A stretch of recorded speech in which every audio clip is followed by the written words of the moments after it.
Hey gang, it's Daryl. This is my original Prusa i3 Mark III printer, but that's not what we're here to talk about today. We're here to talk about this.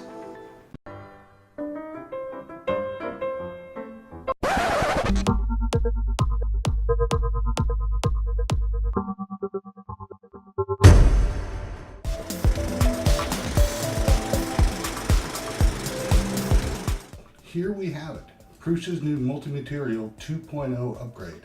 Just got this today, this morning, while I was working. I was so patient to not open it up until now, because I wanted to share it with you guys. Set the box the right way. I can do this. And I've just barely peeked in here, because you can see there's a little bit of damage. So I wanted to check and see if that was anything crucial. So far, it looks to be superficial. Hoping it stays that way.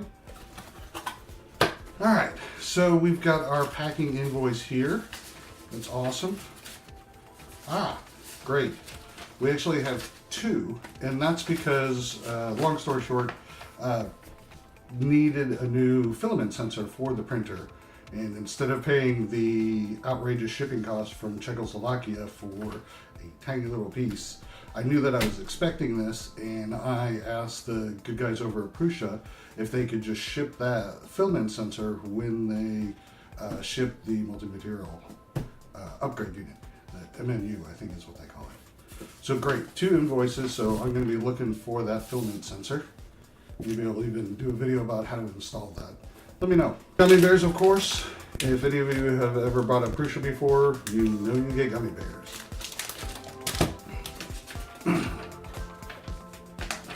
So this is just a packing slip, more or less. That off to the side. We've got Prusa stickers. There is Joseph Prusa himself. All right, let's see. What's this look at? I bet this is the filament sensor.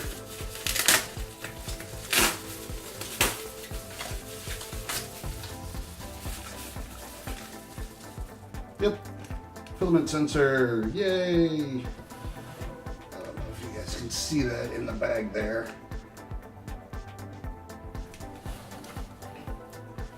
Put that over here so it doesn't get lost with everything else. Double wrap in the trash or wherever it just landed.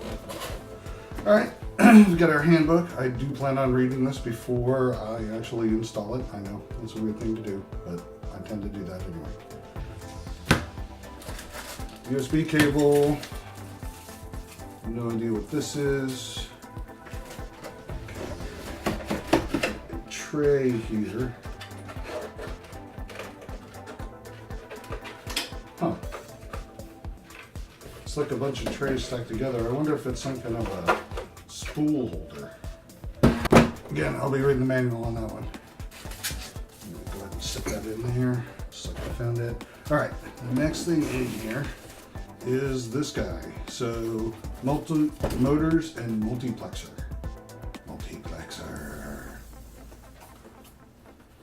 So let's see what's in that. There we go. Got your motors in there, which is what drives the filament into the machine. If you're not 3D printer aware, no big deal. Packing material. All right. And then a bag full of goodies, zip ties, that's always nice, and a 3D printed part or two. Yep, two 3D printed parts here. Looks like maybe even a new extruder fan. Not sure why they'd send that. All right. I have a feeling this is the special box that has the heart and soul of the MMU inside it. Let's take a look. Wow. So, looks like I'm definitely going to have to be assembling this. Not too big a deal. So yeah, a slew of bags marked. with the different parts for the MMU. Just kind of lay these out.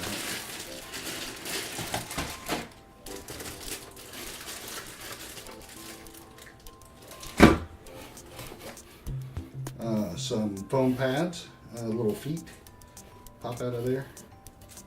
There you go. It's hard to see black on black.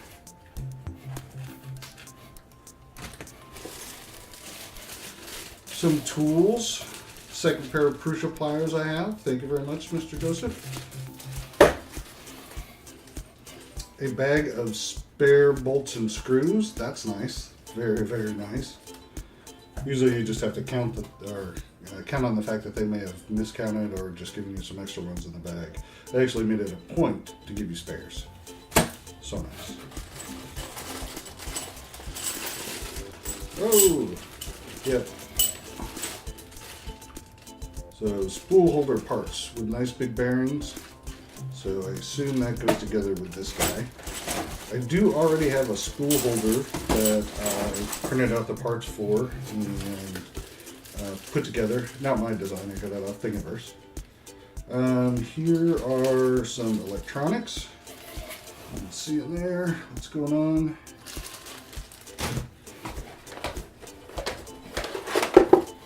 Finally, some Bowden tube.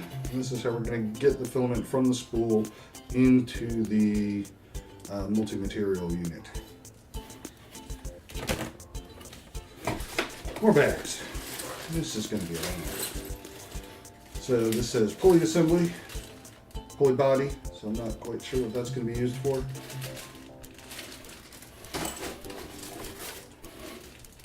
And idler body.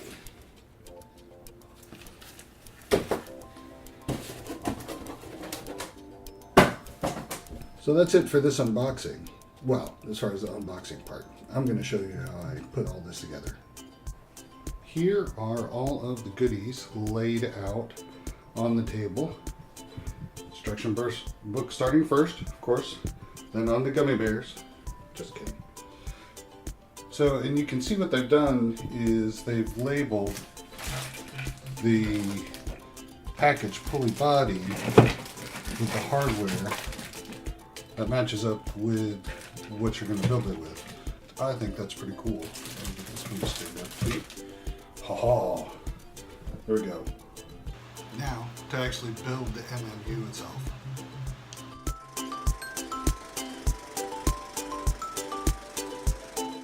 I read through the manual, at least the part that I need to work on right now, which unfortunately is going to be taking this apart and adding some upgraded parts that Prusa sent. They say that it's optional, but I'm going to go ahead and do it anyway. And also, I've got the manual up there on the screen, so I can go through it page by page as I do the work. The first thing that I actually need to do before disassembling this is to get this filament unloaded. So to do that, go ahead and in the settings, temperature, nozzle, we'll set it for 210. And I realize you can't see what's going on the screen right now, just trust me, we're setting it to 210. I'll go back out to the main menu, and then we'll be able to watch the temperature. Tick, tock, tick, tock. I do have to say this Prusa Mark III heats up much faster than my Tivo Tarantula. Must be the 24 volts. Even when the bed is heating at the same time, which is a really nice plus. Everything in 3D printing takes a long time, except for this bad boy to heat up.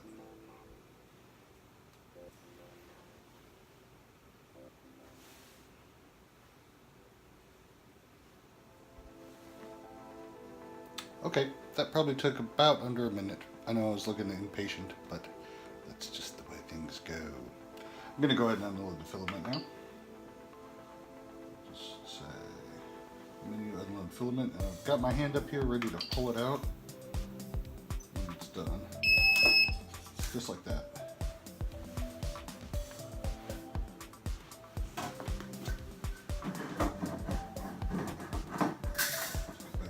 spool, don't do that. Make sure it's crossed, real good.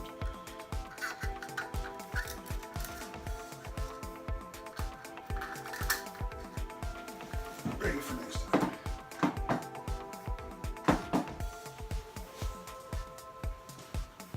The next step is to turn the printer off and disconnect it from the power.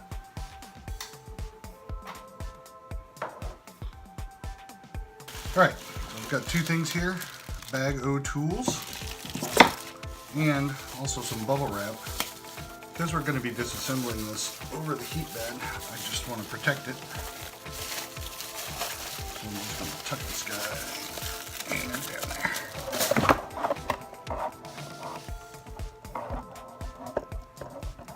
Tripod failure!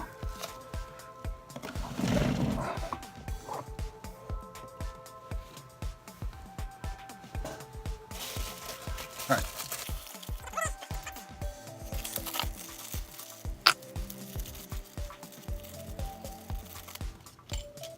First step is to remove the fan.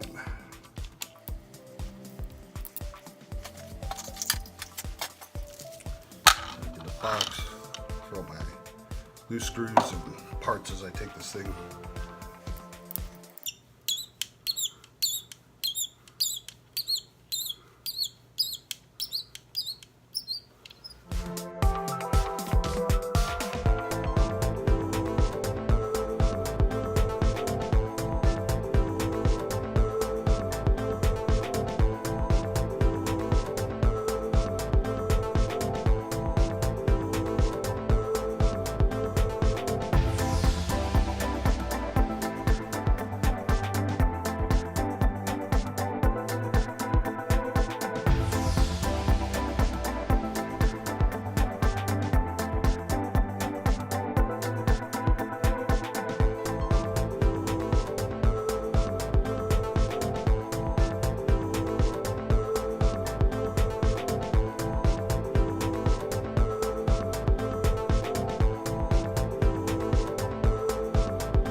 We have got our extruder fully disassembled.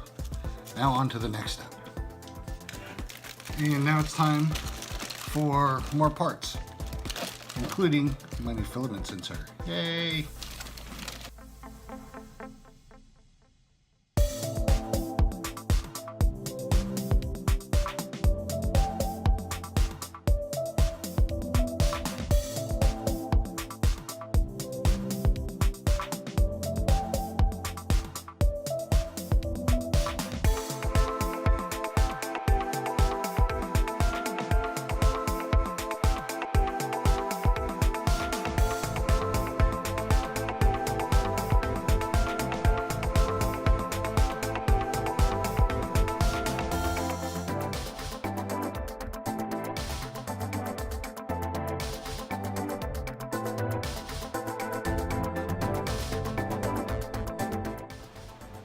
I wrapped things up last night, and in getting started again today on this, I realized that I made a big mistake by assembling this part here wrong. This cable is supposed to be caught in there in such a way that it takes it out of the way of the belt. And anyway, we'll be fixing that today. I was also getting pretty warm last night, so I took the maker's apron off and we'll see if that works.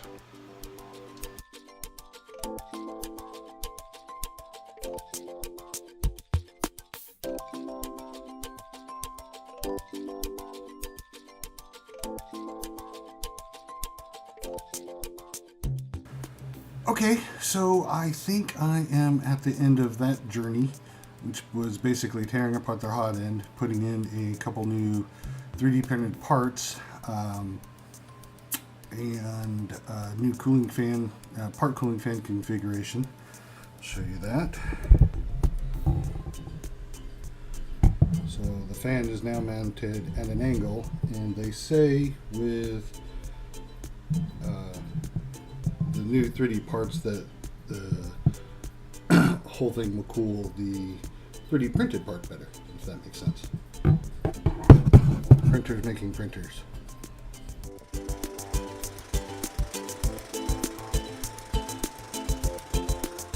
Now, to actually build the MMU itself. It's time to put together the idler body for the MMU. Here we go.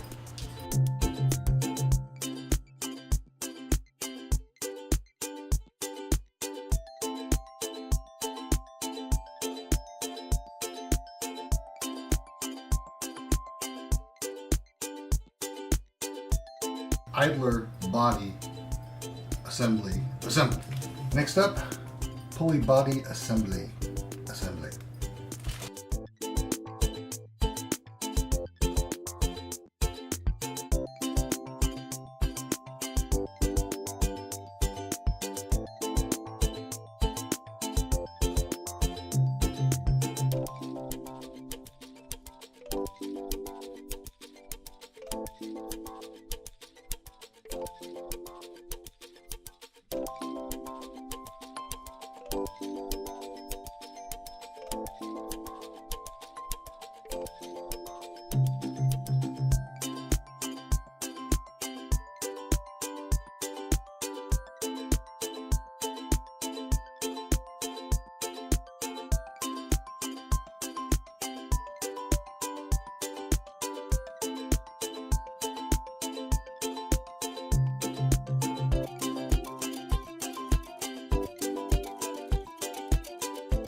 Okay, we have the main body assembled. Now, according to the instructions, I'm supposed to eat gummy bears. I don't like gummy bears. Sorry.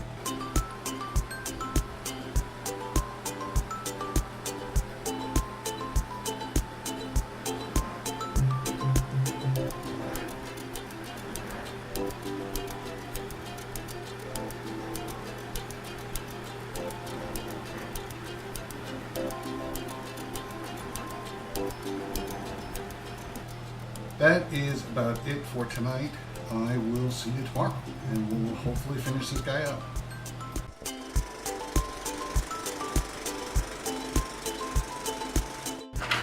Spurhoda.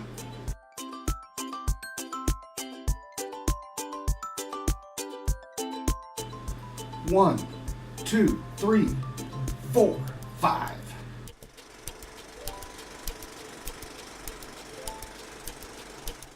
Okay, gang, so the next step is to actually mount the MMU on the printer, but I have a problem. My problem is that the printer has a table over it, so I've got to get all that off of there first. And you can see I have a spool holder that I've already built there. It, by coincidence, holds 5 spools. So the kit did come with spool holders. Okay, and I lifted the table off the printer, so let's get to working.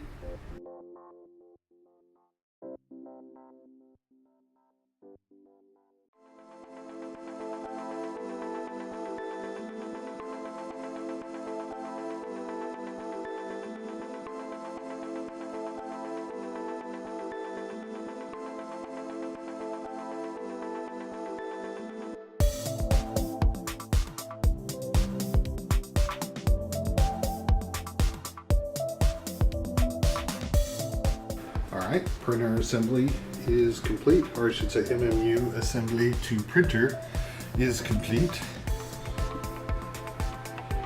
Everything's nice and tidy. PTFE tubes going out the back. Very little room to spare. Don't know where we're going to put the spools. I'll figure it out. So I wanted to put the table back on just to see if the MMU would work. Looks okay that view, but if you look at this, it's pretty stiff and tight. And I think when the print head comes up, that's going to cause a problem. So we're not going to do that. The MMU is installed. Bowden tube connected on the PTFE. I guess it's not a true Bowden setup if you think about it, because the extruder motor still pulls the filament in, even though it's being fed from the top here as well. We'll come down, control panel, and let's do a diagnostic.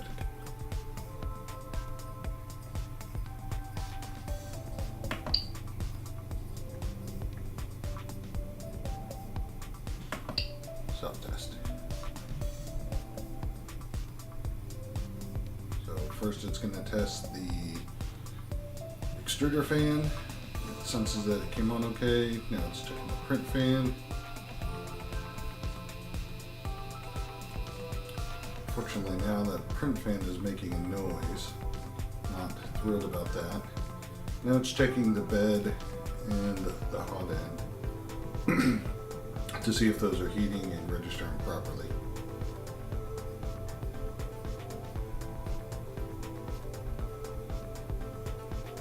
So while we're waiting for this, a little bit of full disclosure here. I know that this self-test is going to fail, and I'm pretty bummed about it. And I'm just going to have to, there we go. Self-test error, please check axis length, X axis. And that is this guy moving from side to side. And it doesn't want to do that.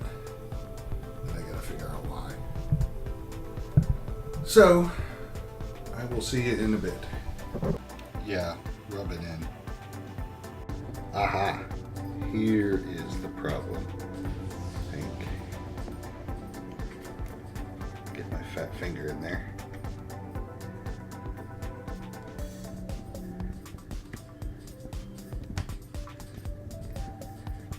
So when I had the box off and the control board on, it's in there now. Nope. I must have jiggered this loose a little bit. So the tips of the stepper motor cable were probably just touching.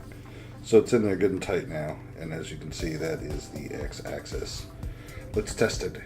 I'm going to take the time to show you a couple other things that are wrong.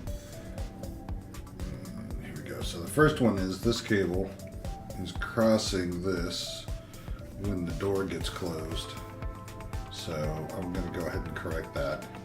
No, I really don't want to. There, see if we can focus that. There we go. The other issue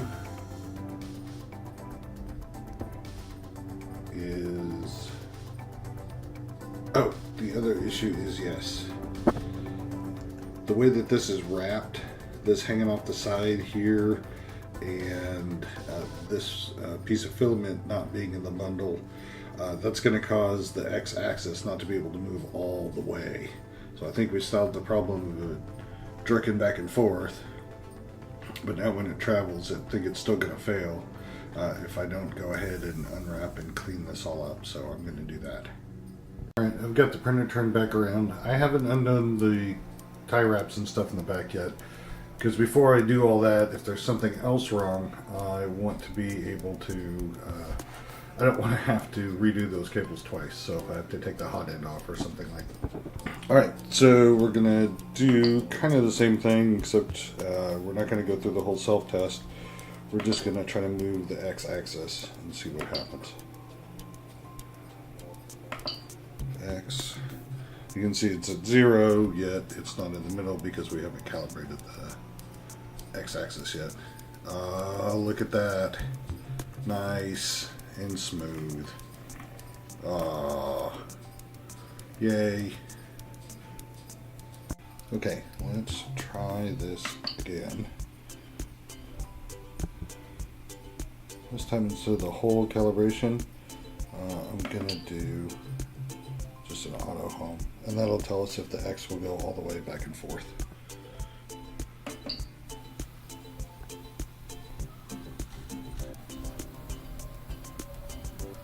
You'll notice my bed looks really dirty there. That's just hot glue.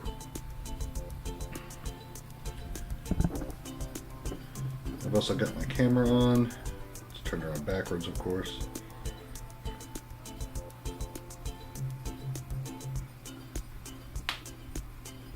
And it looks like it's sorting files, so that was kind of weird. So I think we're good there. Now let's go ahead and do the self-test.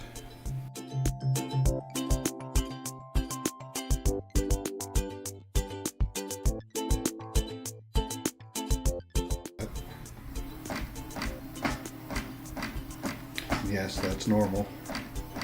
There are special stepper drivers that sense when it starts to skip, and then it knows it's at an endpoint. Okay, we checked X, Y, Z.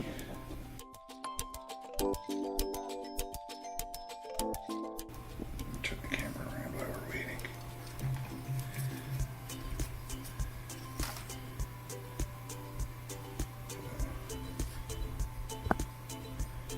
And I actually designed and printed this gray piece here to hang the camera on. The encapsulation here I got off Thingiverse. So yeah, you can print stuff to upgrade your printer. Oh, here we go. Oh, self-test okay. That's what we were looking for. Looks like it's doing, yep, just towards the Z-axis. Woohoo! So far so good. Next is actual filament.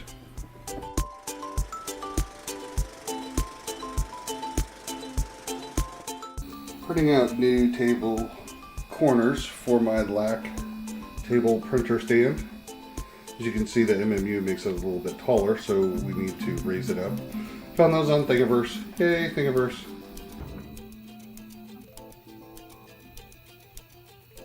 What am I doing laying on the floor? That's a good question. The way I originally put these guys on was using the original IKEA LAC table screws that came with it, and then I cut off the tops. Not the best way to do it, but the holes were already too wallowed out for me to do anything about that. So what I have done on each of the corners is I've drilled out a 1/2-inch hole and then plugged it with a 1/2-inch dowel that I cut to size, and then wood glued in there. That'll give me a nice solid wood for my wood screws to grab into that come through the bottom of the 3D printed part. So I'm going to get busy. The tools I'm going to need: hammer, drill bit, screwdriver, drill. The reason for the drill bit and the drill is to make a pilot hole. So I want to do that so I don't split the wood as I'm putting in the wood screw. Always a good idea. The hammer, people are probably going to cringe at this. I'm going to use just on top of the screw, just a little hole so that our drill bit doesn't wander around.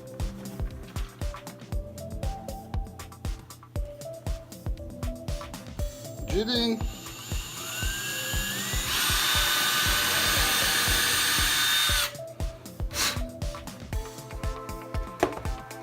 And then repeat 4 times.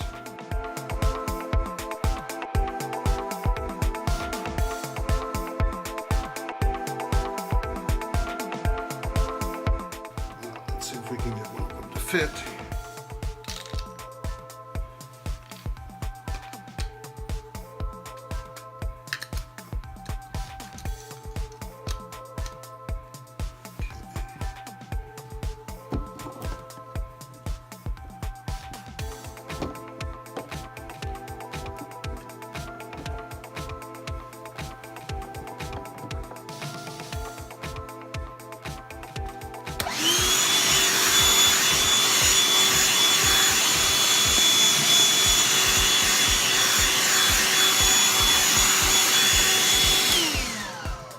to be tidy.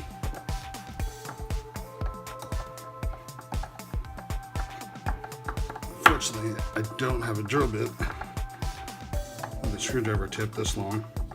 Otherwise, this would be fairly easy. Not that it's too difficult now. That's pretty solid on there. I'm happy.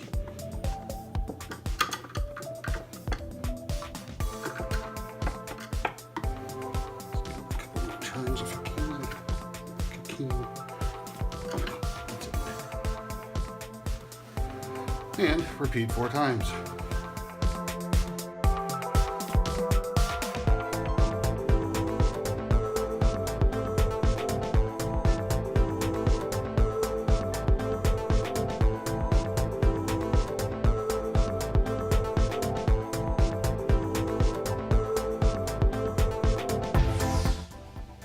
So our next step here is going to be soldering these wires back together.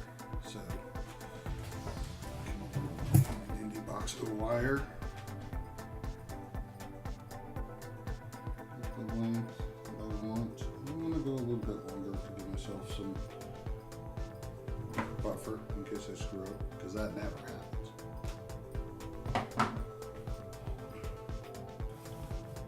Just going to do the same with the white.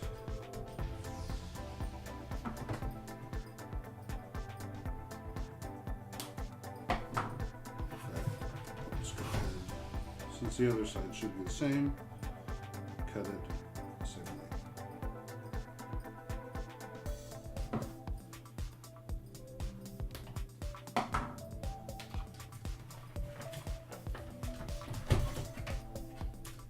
Same deal, we'll do the red next.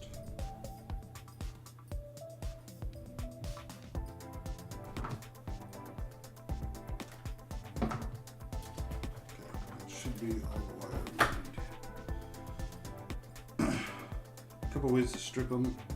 I bought a fancy dandy wire stripper, so I'm going to use that.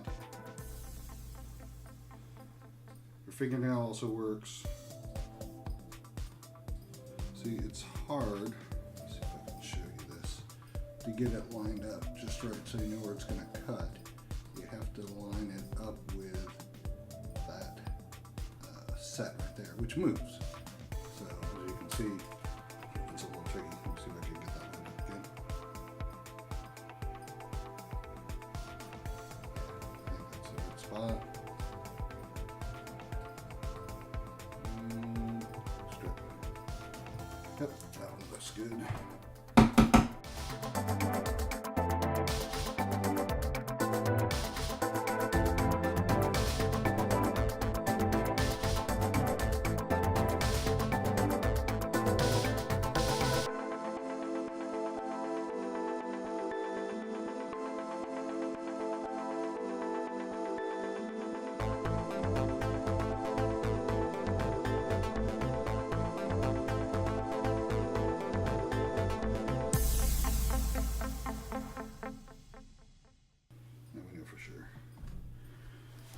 And that's it. We are all done soldering this table up. Let's see how it fits. Ta-da! There we are. MMU installed. Table extensions installed so that I can actually work on it and have a good bit of light. Because the next step that I gotta do is tune it. I'll give you a look back behind here on the table what I did. Let's see. Can you see it there? There you go. So I've got some zip ties holding all the tubes down straight in their place. And then down here, I've got the filaments which feed into those tubes. So it's pretty much a direct shot. Should be really good for keeping out of jams and stuff, which I was having a lot of trouble with earlier.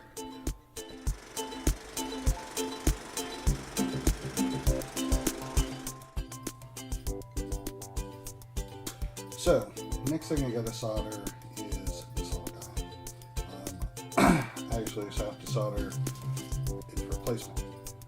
What happened when I was fiddling with stuff is I broke off the little keeper that goes right there that allows the ribbon cable to attach to the camera on the printer. So that came off, so I ordered a new Raspberry Pi and then remembered, oh yeah, I gotta do more soldering. So here we go. Basically, I'm just going to use this as a template and put the pins in the same place. There's a video, and I might share the link to the description, or the link in the description down below.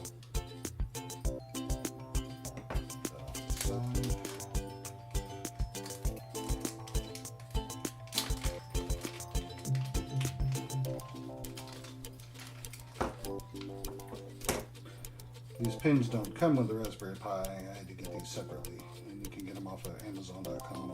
These are about 17 millimeters long, which you need long ones for this. Get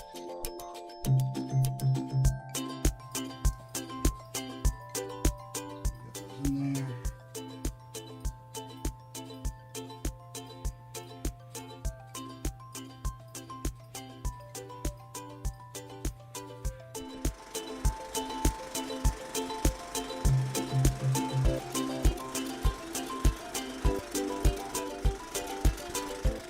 Now I've got my 3D printer stand top extended, and here's the MMU. Now the next step that I have to do is load all 5 of the filaments, and then we'll do the MMU calibration. Here's a closer view of the MMU. We've got 3 buttons, 1, 2, 3, or left, middle, and right as they are referred to in the instructions. So first step is to load some filament, and to do that, you can see this light's green. Also, the selector's moved all the way over to the right, which means it's filament number 1, and so we'll go ahead and load that now. And I'm going to press and hold this. So LED changes color and starts flashing. That means it's ready to accept the filament. Right, now I just got to snake the filament up all the way to reach the MMU, and you should be able to see the blue in the tube now. There we are at the MMU, and that's got it. Let's grab the filament, sensed it, pulled it back, and now that filament is all loaded. Now time to load the next filament. So I'll change the position of the selector by hitting the button in which direction I want it to go. In this case it would be the right button. So I'm going to push and hold, and it moves to the next one. And then I'll repeat the loading process. So I'll press and hold the middle button, and go down and load the filament.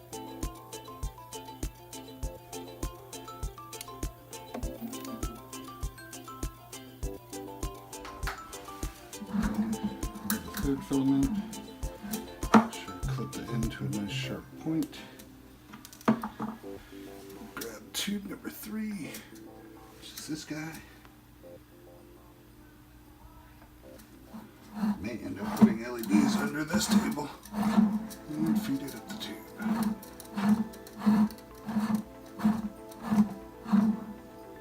Okay, and all 5 filaments are loaded. Next step is calibration. First step to the calibration is to open this little hatch here that holds one of the gears in place that takes the filament. And then turn off the printer.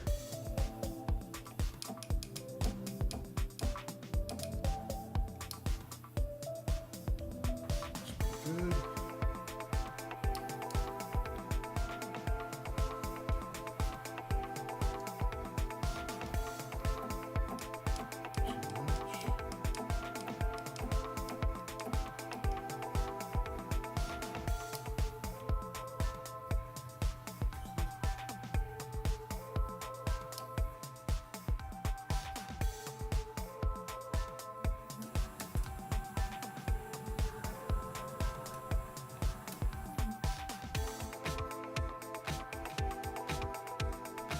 So you can see we've got all 5 filaments loaded. Everything should be calibrated. I'll close that door and we'll start a 3D print. Okay, we will now try to print something in 2 colors. We've already downloaded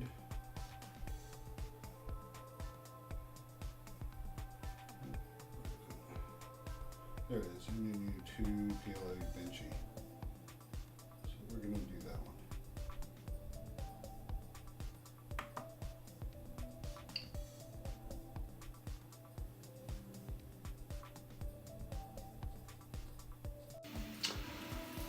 While my first test print gets kicked off there, I wanted to take a moment to talk about my tie. This is a 70-inch London York tie designed by Mr. London York himself, Tim. And what's so great about it is it goes all the way down to my waist. Yay! And if I need it longer, I've got leftover. Thanks, Tim, london-york.com. This is not a paid advertisement. Just love his ties. Thanks, Tim. It took me a few tries to tune the MMU. And what I mean by that is basically adjusting the tension that helps grab the filament as it's being pulled through the filament changer or the MMU. Here is my first successful, at least I'm calling it successful, color print. So if you can get close. You'll notice that right here there's sort of a band going across where the shade of white seems to have been influenced a little bit by the red or orange filament here. Hopefully I can adjust that in the future by changing the size of the purge block. But other than that, no skipped layers. Colors are nice and crisp. And don't know if you can see it, but there's just a little bit of stringing in there, which isn't too bad. By the way, this is just a standard test print little boat that's meant to sort of torture your printer and let you know if you have any problems, such as battle rings and different things like that.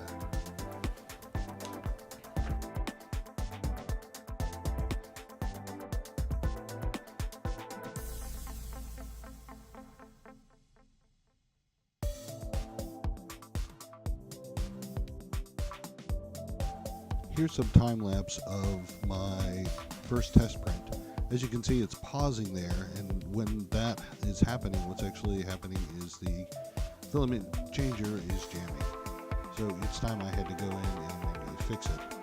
It gets a little bit better towards the end, but as you'll see, we have catastrophe. There it comes. And there we go. The benchy popped off the build plate. Wasn't sticking very well, apparently.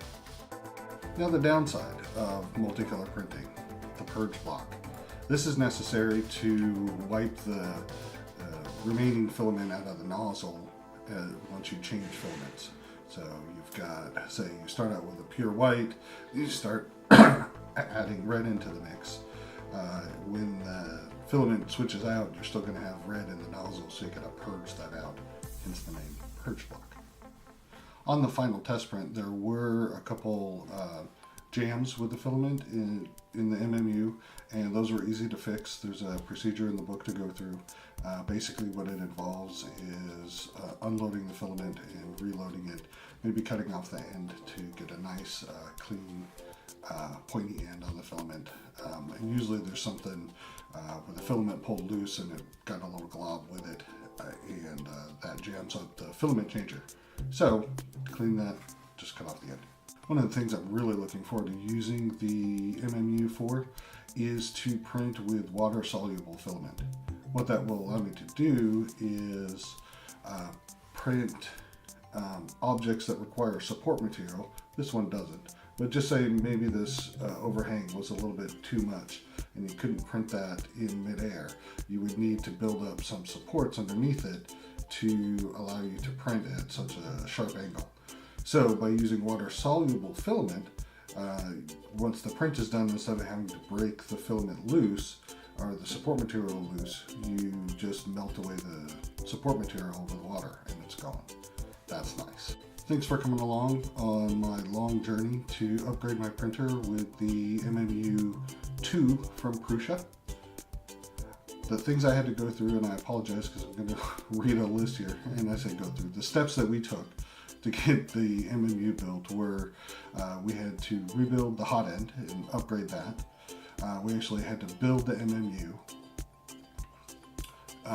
The printer stand top needed to be extended, so we did that using 3D printed parts. So I had to get the MMU at least working with one color to be able to do that step. Finally, we moved the spools down to the bottom, calibrated the MMU, and then adjusting and test prints and adjusting, test prints, adjusting some more. But we got it done. Thank you. If you like what you saw, subscribe, like this video. I will see you later, and happy Thanksgiving, everyone. By the way, another London, New York tie.